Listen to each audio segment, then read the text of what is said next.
two global trends that we're seeing currently is one is digitalization.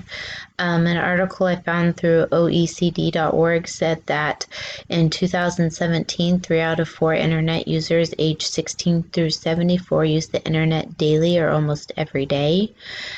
With that being the case, it's important that we teach students about cyberbullying and privacy issues. Knowing that cyberbullying can cause a lot of problems inside the school.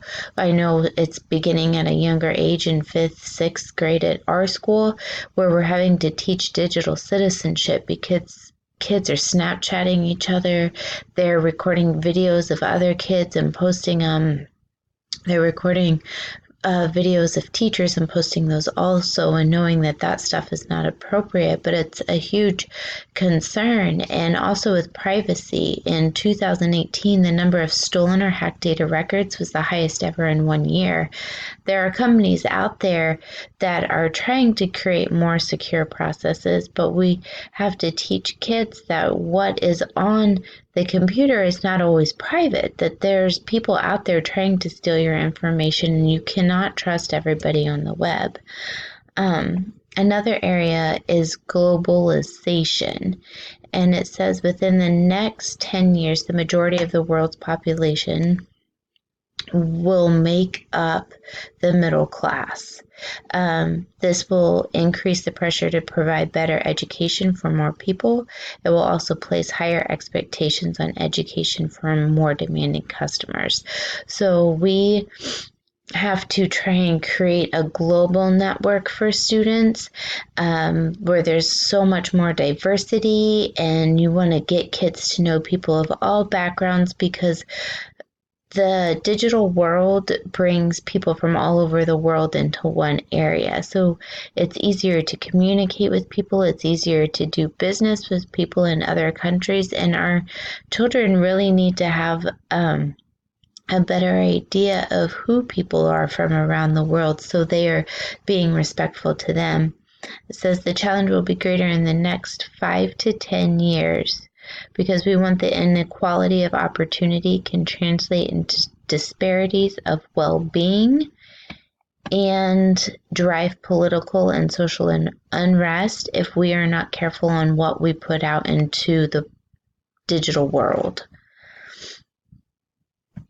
All right, the two ways that people are for Common Core. There are so many different ways that people are for Common Core. One of them I found most interesting was that they thought it would bring more creativity into the classroom, because teachers would be able to put the curriculum books aside and really bring in more of the activities, because they weren't drilling all the time, but that they were teaching kids to do critical thinking. And that's how STEM was created, is that we are wanting to do activities where kids have hands-on projects and provide critical thinking skills, and they're able to analyze and solve a problem. One of the people say teachers really enjoy creating these assignments. He thinks Common Core will allow activities to again see the light of day, because Common Core standards are just that. They're standards and not a prescribed curriculum.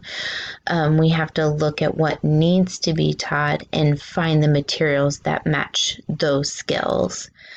Another area for a good proponent would be that it's collaborative. It's bringing educators together to take ownership of their curriculum. So in our building, we have the grade level teams are coming together and looking at what's coming up. And they might look at the skills that need to be taught and okay, what do we need to do to get it together so we can best meet the needs of the kids? Here are a group of kids that might need some more teaching. What do you have?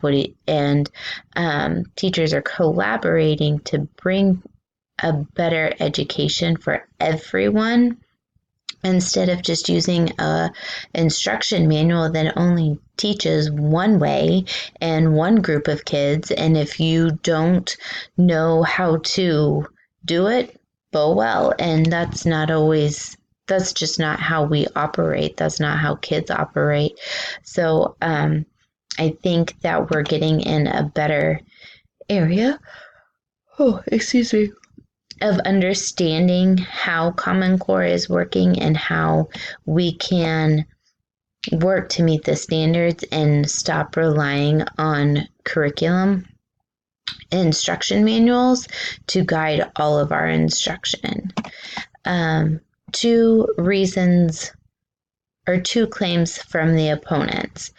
One claim is that we're falling further behind, that even though we've done this whole Common Core thing, we are still not meeting the standards that other countries are, that we're still pretty far behind from other countries, even though we've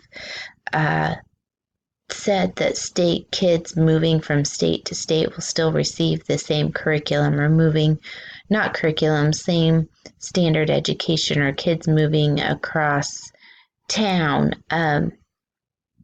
But one of the other things that it says, with everybody becoming under one standard, is that some of the states have had to move backwards because their standards were higher than what the federal government has set for all 50 states.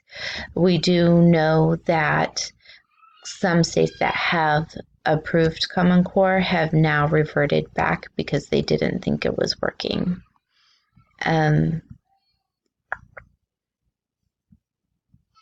I go back and forth on whether Common Core is working or it's not working. I see positives and I see negatives. For a lot of kids, I feel like it's very challenging, and we're finally looking at how we're looking more at the future and what the skills kids need to be successful. Clearly, we need to be able to work through problems, and we need to be able to analyze a situation and know how to problem solve, instead of being handed everything or just expected to memorize it and regurgitate. On the flip side, I think Common Core is also requiring too much of kids. I feel like there's more pressure now to teach to the test than there was before. And as a SPED teacher, when it comes time for state assessments, I'm just an oh well, because I know my kids are going to be some of the lowest scores, but the classroom teachers really stress about the scores that their kids are going to get. So even though some of the articles that I have read had said that it's not a high stakes, those standards don't require high stakes testing, I have to disagree with that scenario. An article from the Graduate School of Education at Harvard had said that the new standards are impossibly frustrating, especially in math, and I have to agree with that. I don't think we need to drill and drill and drill, but at the same time, when I look at the math curriculum that our teachers are using, they are showing 4 different ways to teach division, and kids are getting confused. It's not concrete, and the longer we've been in this, we're finding that our kids don't have basic number sense fluency. They don't have a good idea of place value. They don't know when to carry a 10, or that what makes up a 10. And so I feel like we're getting weaker in math instead of stronger, because we're trying to push too much, and I don't feel like we're teaching for mastery because we're trying to get so much in at one time. I feel like Common Core is very good for language arts, but not so good in math.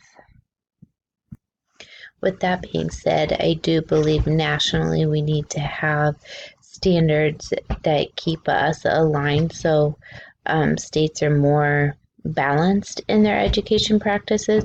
But I also know that the odds, and that was coming from a study I found or an article I found in Rethinking Social Schools, was that the odds of kids from moving from state to state are very slim. You're not going to have many of them doing that.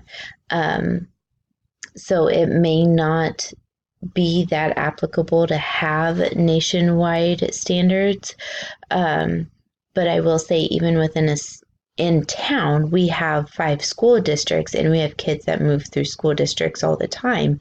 And one in the school district is not as challenging as maybe my school district is.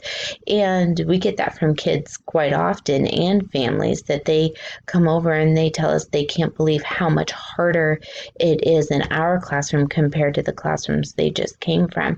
So even though those standards are in place, that does not mean that every state, every county, or every town is teaching the same thing at a high level. So we're still going to have those gaps, no matter if we have Common Core, if we don't have Common Core.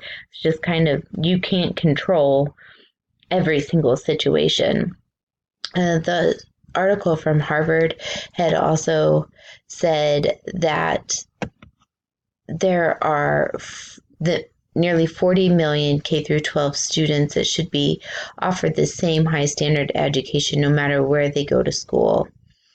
Agree, but like I said before, that does not mean that every one of those 40 million school is going to be receiving the same type of education.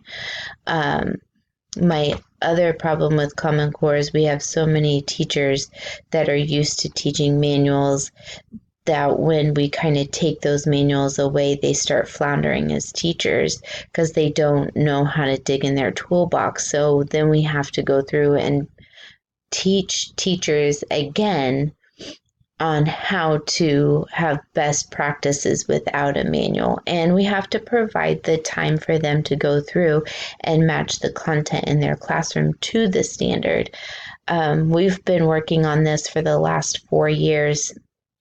They've been breaking down our Journeys curriculum and finding which stories match each standard and each indicator. So grade level teachers are only teaching those stories that match the indicators, and then they can expand in the classroom using projects and doing more project-based learning. It's going a lot better than it did at the beginning when we got the curriculum. It says it's Common Core, and it really wasn't Common Core because the stories or the content wasn't matching the standards. I feel like we're finding that with our math programs also. So, like I said, I'm kind of back and forth. I think I'm leaning more towards being an opponent of Common Core. There are things that I like that we should stick with, but I also think it needs to be revisited and taken a deeper look. And I really, truly, honestly believe that they need to ask educators what works, what doesn't work before they're making this into a law and requiring us to do it. So the resources I used for my research, again, is the Harvard Graduate School of Education. They had a magazine. It's called What Happened to the Common Core. The second one I used was from rethinkingschools.org, The Problems with the Common Core by Stan Karp. For globalization, I looked at OECD.org, and it is Trend Shaping Education 2019. And then I used 4 of the articles that were provided to us by you. So the first one I used was 6 Ways the Common Core is Good for Students. The 10 Things You Should Know About Common Core. From Freedom Works, Top 10 Reasons to Oppose Common Core. And the last one, I didn't use this one as much, but it was The Truth in American Schools, Myth versus Facts.